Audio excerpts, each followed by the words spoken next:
So 5, 4, 3, 2, and 1. All right, folks, welcome back to the Trauma Therapist podcast. I'm very excited to have as my guest today, Luis Mojica. Luis, welcome. Thank you, my friend. It's so good to be here. All right. So Luis is the founder of, is that a bird in the background I'm hearing? That's a cat. That's a cat. Okay. No worries. No worries. I have cats too. Luis is the founder of Holistic Life Navigation, a form of trauma therapy that integrates whole food nutrition, self-inquiry, and somatic experiencing. He's a somatic therapist who specializes in trauma, addiction, and PTSD. He's also the director of nutrition and detox services at Samadhi, and a holistic recovery center in Kingston, New York. Luis, welcome to the podcast. Thank you so much. All right, sir. Before we get going here, share with the listeners where you're from originally and where you are currently. I was born in Pennsylvania. I currently live in upstate New York in Woodstock. Okay. Where in Pennsylvania? A little town called Lebanon. Okay. I used to live there as well, in Pennsylvania. I was in Lebanon? Wow. No. I'm a product of the tri-state area. Okay. What part of Pennsylvania were you in? I was in like the main line, like Haverford, and went to school at what was Philadelphia College of Art a long time ago. Got it. But anyway, we're here to talk about you. All right, so let's start. How the heck did you get into working in the field of trauma? Oh, it's such an incredible journey because I started my own initiation by being traumatized, right? So I grew up with so much developmental trauma. I'm actually gonna let my cat out. No she worries. really wants to go outside. Sure. I'm gonna get a bite of my bagel here.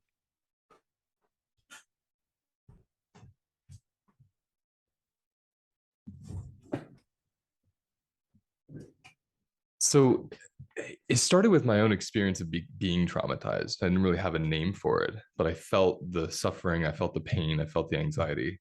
And my way of kind of coping and soothing that charge inside of me, all that adrenaline, was through binge eating. So I spent most of my 10 years old till I was 17 or so binge eating and getting very sick. If I may, trauma, you said trauma from what? Trauma, I had sexual assault. I had relational trauma. There were developmental traumas in my body. Wow. I was born with an intersex expression. So my body made all this excess estrogen through puberty. And so I actually developed breasts and hips. And if you can imagine how difficult it is going through school, right? Already, imagine being a man with breasts and hips. So there were the amount of bullying, the amount of hatred, the amount of sexual assault, personal shame, everything I had from this unique body that didn't have a name at the time. There were no titles like intersex or gender fluid or non-binary. That didn't exist when I was growing up in the 80s and 90s. So I just had this body that no one knew what it was or what to do with. Doctors didn't even understand what was going on. They just knew my hormones were more female than male. So it was being really born into that body and enduring a lot of the pain relationally and the disconnect from how that body was treated and viewed. I felt this extreme disconnect from all things and all people, including myself. And so when I was around 10, 11, 12, I hit this depth of depression and despair where all I could do to live was eat. You know, if I wasn't eating, I couldn't even be in my body because it felt so bad to be in it. Which all of this was really the gift, you know, eventually, and the wisdom eventually, because then when I was around 15 or 16, I discovered nutrition just by accident. Juicing was the first thing I discovered. And I started it, and all these symptoms started going away. Like my cholesterol was lowering, my asthma started getting better. All these kind of chronic illnesses I had just started dissipating. All right, hang on, sir. So you're saying a lot. I just want to make sure I'm catching all this stuff. Yeah. So when you, first of all, I mean, I can't imagine going through that. How did you see a therapist? Did you get some help? How did you deal? No, I was completely alone in it. I mean, that's not true. I had a beautiful mother. And have a beautiful mother. So she was there with me as a good person and someone who was safe, but she didn't know half of what I went through. Had so much shame. I just kept it buried. So I was very alone with it. Therapy was not accessible to me. You know, in Southern Pennsylvania in the 80s and 90s, people did not go to therapy. trauma still had that title, Oh which my I'm so gosh. glad it doesn't have anymore, where Right. it only happened if you went to war or almost were Oh, killed. right. So there wasn't the understanding of developmental trauma at the time. So I was diagnosed with a lot of things, and they were all trauma responses: ADHD, Tourette syndrome, nervous tics. I was prescribed Haldol. They wouldn't put me on Oh, antipsychotics. I was so anxious all the time. oh. So yeah, there was no help. My first break was music. I strummed a guitar, and the sensations of the guitar on my body actually Mm. started settling my body for the first time ever. Oh my gosh. And that was the moment I thought, whoa, there's a feeling of my body that feels good. What is this? So I started kind of following that feeling, and that's what really led me to eating differently. And then I was majoring in psychology. All right, how And old are we now? okay, how old are we now? 19. So Okay. I'm 2 years into majoring in psychology. I'm in college, and I'm not seeing myself represented in the DSM. I come from a Puerto Rican Irish family. So I'm not seeing people of color. I'm not seeing queer people. I'm not seeing indigeneity or animism or all these things that I grew up with and loved so much. I was seeing this really kind of old Eurocentric Hmm. model of identifying expression as the person and as Right. the other, and as if something's wrong with them. And so I have so many great friends who are psychologists, so no disrespect to psychology whatsoever. But I wanted something a little deeper. I went, ooh, there's this big spider just came over. Hello. I wanted something a little more in my body. I was like craving this somatic experience. Mm. And so I dropped out and went into nutrition and studied nutrition for 2 years, became a nutritional counselor. And then I just, for 10 years, had a private nutrition practice. And what was so fascinating was as I was working with people nutritionally, their traumas would start to come in the room through their food habits. Mm. So I was starting to notice, oh, this person's craving is what stimulates them out of their freeze, right? Let's say excess coffee drinking. And this person's late night binge eating with pizza and wine, this is how they're depressing their system when they're so activated and they can't sleep. So I had this intuition around it from being someone with PTSD, but I didn't have the language. I didn't have Hmm. tools because I dropped out of college. I was trying to figure out, how do I sit with this? And I found myself in the office of a somatic therapist as the patient. And within a few months, learning how to be with my body in a way I never had experienced. So I Say immediately, say more about that. so it's quite profound actually. I was experiencing a tooth infection, and by this is age 25. And so let's say 13 to 15 years after these really big sexual traumas I experienced as a child, I had blacked them out. I didn't even think they happened anymore. Mm. And so I wasn't actually walking around with this conscious awareness of, oh, I went through this, I was raped, whatever it was. I didn't think of it that way. I just felt the pain in my body. I felt the fear of men. I felt those things, but didn't really understand why I held that. And then one day I had this tooth infection, and the pain that seared through my body took me right back to the moment of assault. And it was so visceral and what we would call a flashback.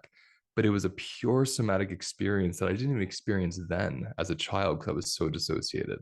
But now I was feeling the whole experience happening, and it was terrifying. So I immediately went to therapy. It was the first time in my life. I went from psychotherapist to psychotherapist, no one who was somatically trained. Mm. And so they were really helpful at helping me identify and even recover more memory. But my body was getting more and more and more anxious and tense. And I had gone a good decade without experiencing anxiety or insomnia, but it was all coming back. And then again, these things happen in these kind of mysterious ways, but I find myself working with an art therapist who is somatically trained. And she said to me, what happened? Like, what's the experience? What's the flashback? And I'm telling her the story, and she pauses me, which no one's ever done. And she Hmm. says, where do you feel that story in your body? I was like, whoa, what do you what do you mean I have a body? And she said, where do you feel that in your body? And I thought, oh my gosh, my stomach, my chest. And it was this immediate disidentifying with the story and the event, and actually embodying where I was still carrying it. And it Hmm. was this experience. I couldn't learn it in school. It was this experience of, I'm carrying the event. All my therapy work up until then was just talking about the event, Hmm. not even noticing how it was still being held in my body. So there was this incredible healing is such an overused word, but it was such a beautiful healing where my nervous system updated and it Mm, realized, oh, the event's over. You're in this room. How does that feel? And I lost the identity of, a wow. survivor of sexual assault. And I gained this new awareness of here I am right now and it feels safe. Oh my gosh. It was profound. Luis, man, talking to you, you can feel how you've taken the incredible traumatic experiences you've had, your uh childhood in a sense, and have brought them to the incredible work you're doing now. I mean, it's so, I mean, just to hear you talk about your experiences, it's crazy that people go through this. Absolutely. I mean, Absolutely. how I just like how do you get through school with this, dealing with this? I didn't, I I was I mean, was failing. I had behavioral issues. I had all these things and that's why I think I had that felt sense of dropping out of school because I didn't want to go into a business of classifying people. I knew there was a deeper thing to these mhm, behaviors, and all of my behaviors were frozen as my identity. But they mhm. were these subconscious cries for help, and I didn't know that. No one else, and innocently, no one else knew that. They were doing their best. It's But interesting. it is profound to think how people survive life, right? Well, yeah, but I think to go through, admittedly, to be born, however you want to phrase it, to be born into or with the body you had. I mean, there's enough, we have enough wondering what the hell's going on, but you have both these things going on. And Yeah. I want to jump to that point where you were working with people in nutrition, and you were kind of drawing points or lines to, well, what was causing this in a sense.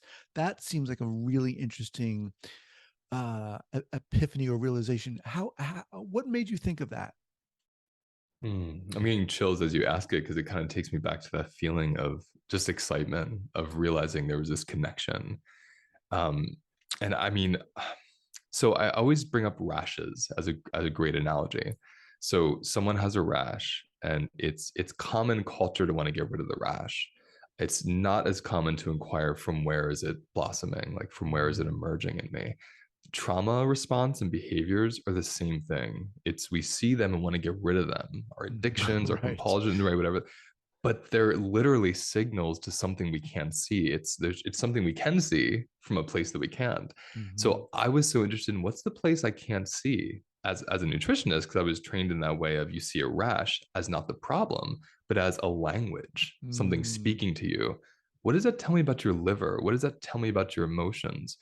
And so over this decade of doing nonstop nutrition work with people, I just started learning more and more. Wow. Oh, the people that had traumatic events had these really specific food cravings at certain times. And oh, adrenal fatigue is also hand in hand with the people that have PTSD. And so the biology of trauma started showing itself to me through my practice without any training, just in the field of witness and Hmm. observation. And I think it was really, I would say it actually clicked. I was in my second year of somatic experiencing training, and I learned this relationship between soluble fiber, specifically beans, and their ability to remove bile acids from the gut. So this is like a biochemist Hmm. uh, findings. This woman, her name's Karen Hurd, and she did 30 plus years of research to notice, oh, when someone Wow. eats beans, it removes adrenaline from their gut, and adrenaline recycles itself. And the moment I got that hit of information, it all just came together. And I realized, wow, nutrition is a huge modality for trauma healing that we've never really tapped into or learned about. So I started practicing it in my private practice and with my body, Mm. and the results have been profound. Wow. Uh, you'll have someone in trauma therapy, really great somatic work, everything, getting out of toxic relationships, and the body still won't settle. And then you'll say, what do you eat? And you'll learn, oh, I have coffee in the morning, I skip my meals, I have wine before I go to bed. And you realize their biology is actually one of adrenaline, which is turning on their fight or flight responses. At what point did you uh, start getting into and pursue somatic experiencing? I would say 5 months into my own somatic therapy, like receiving it as the patient or client, I was just feeling such a profound shift in my biology. At that point, I was getting chronic migraines about 3 or 4 times a week, Wow. debilitating ones, right? I couldn't work, I couldn't move. And then in the work with her, I was noticing how my shoulders were always like this from hiding my breasts growing up. So even though this was 15 years later, I've had top surgery since then. No one would know if I didn't tell this story. So, I passed, everything just seems like it was gone. My shoulders still remembered that they were Mm, there. My shoulders hadn't updated. So over a couple months, my shoulders started doing this and coming down, and my migraines started going away. And I thought, I have got to learn this modality. I hmm really want people to have this freedom in their body that I'm gaining, because food was the way into it. hmm But then there's the relationship with the body that we were never taught. But somatic experiencing teaches that, and that's what I was really interested in. So let me remind everyone, I'm speaking with Luis Mojica. Luis, what's the best way for people to get in contact with you? I would say my website is holisticlifenavigation.com. Okay. So we'll have that listed here at the show notes page at the traumatherapistpodcast.com. So at what point did you switch or transition consciously and say, you know what, I want to help people? I mean, you were obviously working with nutrition, but it sounds like things shifted and trauma became more. How talk to us about that shift? I would say I literally became obsessed with trauma, which just obsessed because I started seeing trauma out of a lens of something's wrong with us or me, Mm-hmm. and through the lens of, oh, trauma is nature. It's our trauma response is part of our nature. Traumatic events are part of nature. Traumatized isn't necessarily as part of nature as it is human nature. And Mm-hmm. so I started getting really interested in seeing it through this more kind of like even artistic, poetic lens instead of something bad and medical, which I had seen it for a long time. Mm.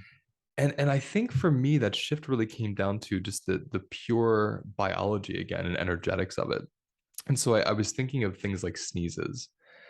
Pollen goes into the nose. It's foreign. It feels like a possible threat to the body. The body just reflexively sneezes it out. No one identifies with their sneeze. No one feels shame for Right. sneezing. We don't talk about sneezing. It just happens. I thought, why can't trauma be that normal? Like our trauma responses, rather. Why can't those be as innocent as a sneeze? So I really got into this desire to destigmatize our trauma responses and actually revere them and respect them and learn how to communicate with them. And once I started doing that with myself and with my clients, I was just so lit up from that practice. Mm-hmm. Nutrition felt too limiting. It felt Mm-hmm. like part of the practice, but not the only part. So I walked away from that and just to pursue the trauma healing work.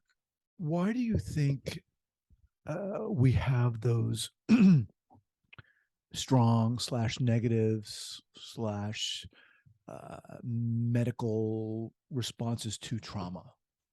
I truly believe it's because of colonization. And I say that because when I think of the act of colonization, and we all have different, everyone listening will have a different example of what that means to them. But the actual act of colonization is when one land takes over another, like one people takes over another through dominance. I'm always going back to this early place. I'm always trying to imagine what if I was a trauma therapist during this time of colonization, when they Mm-hmm. started colonizing the Americas and Puerto Rico and all these islands and places. And I'm imagining if I was sitting with those bodies, those people, they're definitely in fight or flight response. These are not embodied, calm, open people. These are scared defense people who are going into a fight essentially to take over another group of people or country. But I say this because there's this early kind of diversion where we went from honoring body and land as equal relatives to mind over body, mind over Mm-hmm. land, and this idea of dominance instead of relationship. So, in cultures that really love the body and relate to the body and see everything through an animistic lens of, everything's alive and we're all here for and with each other, there isn't so much shame about what the body does. If it laughs really loud, if it shakes, if it screams, if it cries, it's kind of like, yeah, it's like a beautiful waterfall. It just looks like nature. Hmm. As we get into this mind over matter, mind over body mentality, we start to think that there's things wrong with the body when it does something that's inconvenient. And in a post colonial world, it's very inconvenient to interrupt progress. So when we're in our overworking, when we're in a dominant place, wherever it is we're in, Right. culturally or individually, to feel and to feel tender and to pause into these responses as they come up, it seems vulnerable and weak, and it scares us, from that forward movement. So I've really seen it through a like your question is a great one because I see it as a result. Our stigma with these trauma responses is the result of being colonized and thinking Mhm. these bodies are these wild creatures and there's a problem with them. As we decolonize the psyche, we just start to see them as part of nature and it's not so scary. Now, what about in terms of sexual assault? Hmm. Because there a lot of times shame comes up in that realm. How do you frame that? How do you look at that? How do you what's your uh explanation for how that's perceived in a sense? Well, it depends, because there's so many nuances to that. There's the Sure. fawn response that comes up where we are being pursued or forced sexually, and we don't fight back. And the fawn response is a reflexive response to help you live. So we live through a sexual assault. We didn't say no or fight back, and we feel shame because of that. So one way I always work with that is teaching people the mechanism of fawning, where your body socially engages against what it actually wants because it feels unsafe not to. So Hmm. it's a survival mechanism. Me not saying no to my abuser is actually why I'm here and able to talk to you. Right. That's brilliant. If I identify with my body not saying no, if I said, what's wrong with me? I should have, I'm identifying with the trauma response of fawning, and then I'm in a spiral of shame for most of my Mhm. life. So it's that disidentifying with the response itself is how I work with trauma response through this lens. So let's, if you can, give us an example. And I know it's different for every person, but how do you work? It seems like you have such an array of experiences to draw from and techniques to draw from. But when you work, first of all, what kind of clients do you work with? Yeah, it took me so long to figure out how how to how to integrate this array because it's quite a lot of things. I started working in private practice. So I would say for the last 5 years, I've been in a full-time private practice with trauma healing, Okay. with couples, with families, and individuals. And so the way I work with a person, if it's in private practice, it would be hearing their experience, like the first session, just kind of learning where they're coming from so they can tell their story. And then every session after that, or even in the first one at times, embodying the story. Where do I actually feel the story in my body as I tell Luis? And a lot of education, teaching people this isn't like typical talk therapy. Like we're going to Hmm. talk, but I'm going to pause you a lot. I'm going to ask you to notice your body a lot. I'm going to give you permission to make weird sounds and faces and anything your body wants to do. Because what's so cool about this work is the body knows how to regulate itself and knows how to discharge trauma. Again, our mind over matter, our conditioning of even 4 years old, stay still, don't wiggle in that chair. We learn that we get rewarded when we overcome the body. So then when someone says something to me and I want to do that, I want to shiver, I want to move, I don't because I look weird. Hmm. So I kind of help them unlearn that learned behavior. However, more recently, I'm actually in the process of closing private practice because now I'm really into classes. I do a 6 week course and I teach everybody the foundations of this work, a whole week on nutrition, a whole week on the biology of trauma, Wow. so they can actually learn it and start doing it themselves or with another therapist if they want. I find that to be almost better than private because Yeah. they're really learning how to apply it themselves. That makes sense. There's something about you that you exude genuineness. Oh. You exude uh, authenticity. And I'm wondering, given your history, if that was a struggle for you to be with, to sit with, to acknowledge, to honor. Mm. I appreciate the observation and how you feel. Yeah, I would say I was so hated growing up that I had teachers escort me from one classroom to the other because of all the threats to my life. I I could never I would never want to inflict that on another. So at such a young age, going through so much pain and being hated and isolated from others, I just kind of it was just this natural sense of I always want to connect. If Mm-hmm. someone is a quote horrible person, I still want to connect to that person. Doesn't mean I put myself in harm's way, but I don't want to ever other or distance myself from somebody. So I think having found a safety in my body, I've also had this ability to be really open to people in most situations and not be guarded. Mm-hmm. I think that's what you're asking. If you're not, you can ask again, but Yeah, that's I how it feels. am. I'm just wondering if that came natural to you. It sounds like you had this innate, because of what you experienced, you had this almost reflexive compassion Yes, for other people. that's a good way to And put it. and I mean, we each have our own experiences, but I'm wondering for you if it was because it seems like such a major for me in this conversation. It seems like such a major component to the work you do.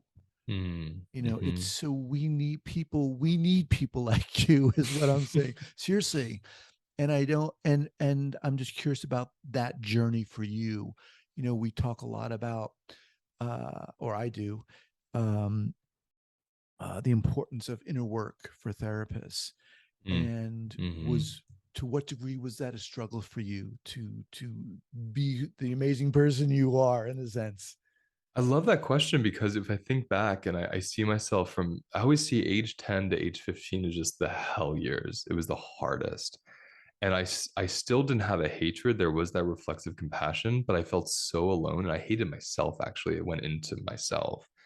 So when I started writing music, that's when I started actually processing what was inside and seeing it on a paper and singing it. You know, I didn't even know what I was saying. It was very symbolic, the words. But looking back, I was looking at these songs when I was 15, like, oh my gosh, that's about my assault. I had no idea I was Mm, writing about that.